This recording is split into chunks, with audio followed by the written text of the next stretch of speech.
अगली बार इसका stand 2 inch बड़ा मंगाइएगा, या तो 2 ईंटें की व्यवस्था करके रखिए पीछे। कभी छोटा हो तो कभी के नीचे लगा दीजिए, और माइक छोटा हो तो माइक के नीचे लगा दीजिए। वो आई, उन्होंने सुनील जी को देखा, कहने लगे कवि जी नमस्ते। फिर गजेंद्र जी को देखा, इनको भी कवि जी नमस्ते। मुझे देखा, आप भी कवि हैं क्या? चेहरे पे हंसी नाम की चीज नहीं, और मुझे घूर घूर के देख रही। पहले तो सामने बैठी, ऊपर से मुझे घूर घूर के देखी। मैंने कहा बहन जी कुछ गलती वलती हो गई क्या? कहने नहीं, गलती तो कुछ नहीं है, लेकिन तेरी शकल मेरी सास से मिलती है।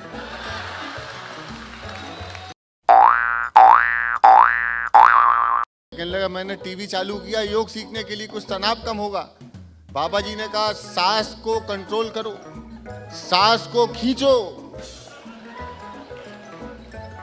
मैं गई, सांस चारपाई पे सो रही थी, मैंने खींच लिया।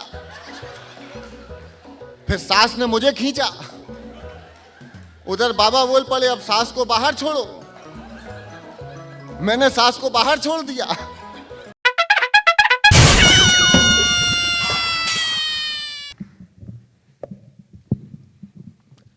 अगली बार इसका स्टैंड 2 इंच बड़ा मंगाइएगा, या तो 2 ईंटें की व्यवस्था करके रखिए पीछे। कभी छोटा हो तो कभी के नीचे लगा दीजिए, और माइक छोटा हो तो माइक के नीचे लगा दीजिए। हमारा तो तनाव यही रहता है, बैठा हूँ वहाँ पे, जब से यही सोच रहा था कि इस माइक तक कैसे पहुँच पाऊँगा। मैं सही बता, 38 साल लग गए मुझे इस मंच तक आने में, लेकिन ये माइक आएगा नहीं आएगा ये सोचता रहता हूँ। खैर, अमेरिका में, न्यूयॉर्क में हमारा आज 20वां कवि सम्मेलन है, और न्यूयॉर्क के सबसे खूबसूरत श्रोताओं को मैं प्रणाम करता हूं। मुझे इससे ज़्यादा तालियों की अपेक्षा थी, क्योंकि श्रोताओं में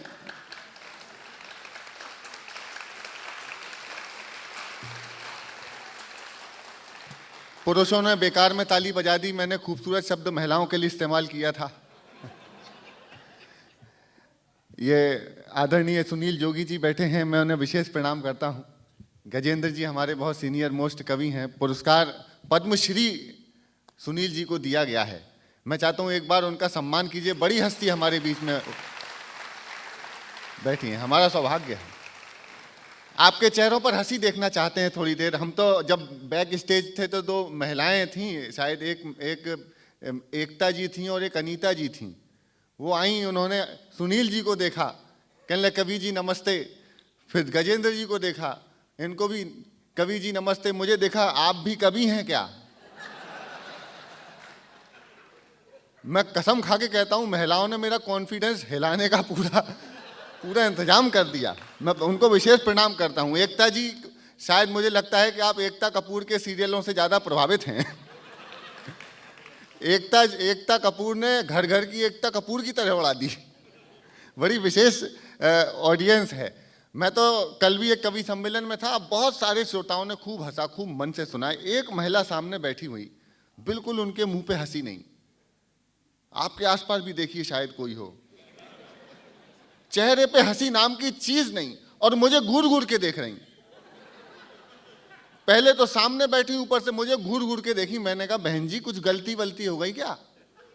कहने नहीं, गलती तो कुछ नहीं है, लेकिन तेरी शकल मेरी सास से मिलती है।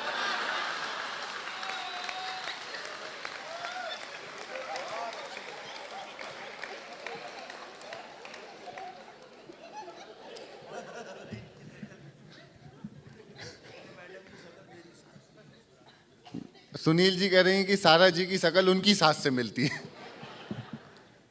मुझे लगता है कि व्यवस्थाएं काफ़ी अच्छी हो गई हैं। वो सामने वाला दरवाज़ा बंद कर दीजिए, मुझे लग रहा है वहाँ कुछ श्रोता पैदा करने की मशीन लगी है पीछे।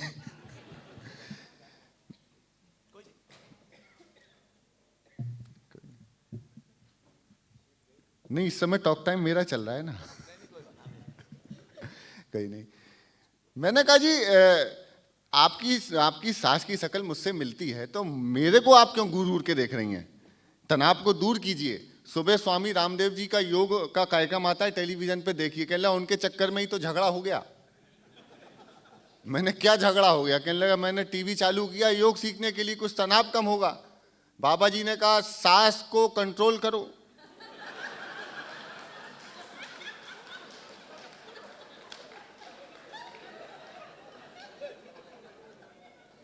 सांस को खींचो। मैं गई, सांस चारपाई पे सो रही थी, मैंने खींच लिया। फिर सांस ने मुझे खींचा। उधर बाबा बोल पड़े अब सांस को बाहर छोड़ो। मैंने सांस को बाहर छोड़ दिया। बस उसके बाद मैं बाहर आई, उसके बाद सांस भीतर और कुंडी लगा के बैठी हुई है, दरवाजा नहीं खोल रही। मैं कवि सम्मेलन में आ गई। इस बात का तनाव, एक बार जरा मिलके तालियां बजा दीजिए, मैं शुरू होने के क्रम में। थोड़ी देर अपनी सारी समस्याएं, सारी व्यस्तताएं, सबको छोड़ दीजिए। वैसे भी आपने टिकट का पेमेंट नहीं किया है, आज निःशुल्क है मामला। हम तो समस्याओं के बीच घिरे हुए लोग हैं, आसपास ही समस्याएं मिल जाती हैं हमें। समस्याओं के आदी हो चुके हैं, जहां देखिए समस्याएं हैं, जहां देखिए समस्याएं हैं। समस्याओं के इतने आदी हो चुके हैं कि हमें समस्याओं से प्रेम हो चला है। और समस्या नहीं, बाहर की बात नहीं है, समस्या नहीं होती तो हम समस्याएं पैदा करते हैं। अब वो अन्ना हजारे जी को देखिए, महाराष्ट्र से दिल्ली आए, एक समस्या पैदा की और उस समस्या को हमारी जान के लिए छोड़ गए दिल्ली में।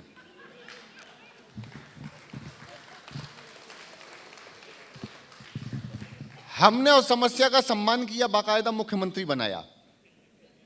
वो भारत माता की जय के नारे लगाते हुए आए थे, फिर जेएनयू में चले गए, वहां देश विरोधी नारे लगाने वालों के बीच में खड़े हो गए और उनसे तालियां पिटवाने लगे। देखिए कवियों, बार बार गजेंद्र जी ने भी कहा ताली बजाओ, इस बात पे ताली बजाओ, ऐसे ताली बजाओ, वैसे ताली बजाओ, अभी मत बजाओ। कवियों को तालियां बहुत प्रिय होती हैं। कवियों को तालियां उतनी ही प्रिय होती हैं जितनी जीजा को सालियां। मैं तो जी 4 साल की उम्र से कविताएं लिख रहा हूं, पढ़ रहा हूं मंचों पर, 4 साल की उम्र से हूं। बचपन से ही मैंने अपनी एक कविता लिख के रखी थी कि जब मेरी शादी होगी तो मैं अपनी पत्नी को सुनाऊंगा। मेरी शादी हुई, मैंने वो कविता लर्न की, फिर से निकाल के पढ़ी। सुहागरात आई, पत्नी का घूंघट उठाया और पत्नी को कविता सुनाई। पत्नी कविता सुन के शर्माई। मैंने कहा शर्माओ मत, ताली बजाओ।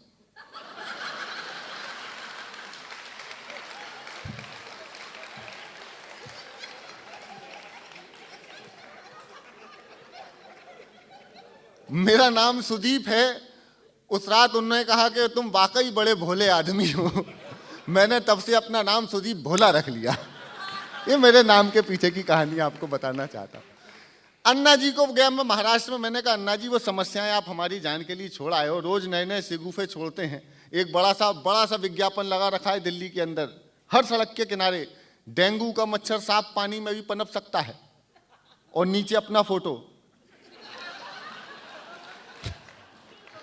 बड़ा अद्भुत कैरेक्टर पैदा हुआ। मैं तो अन्ना जी से मैंने कहा अन्ना जी समझाओ, अन्ना ने कहा मैं नहीं समझाऊंगा, उसने मुझे खुद समस्या बना के यहाँ छोड़ दिया।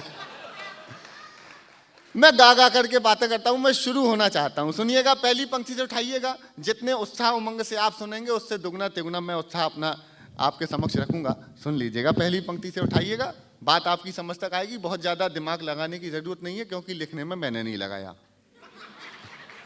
सुनिएगा। खाली पीली 18 दिन खाना नहीं दिया रे, भोले भाले अन्ना का मिसयूज किया हरे। अभी पीछे बैठे थे, मुझसे कहते चैटिंग बहुत करता है। अब दोनों मिलकर चैटिंग में लगे हुए। अच्छा, जोगी जी का समझ में आता है, जोगी जी शादीशुदा आदमी है, गजेंद्र जी भी लगे हुए हैं, जबकि वो तो राहुल गांधी के साड़ू भाई हैं।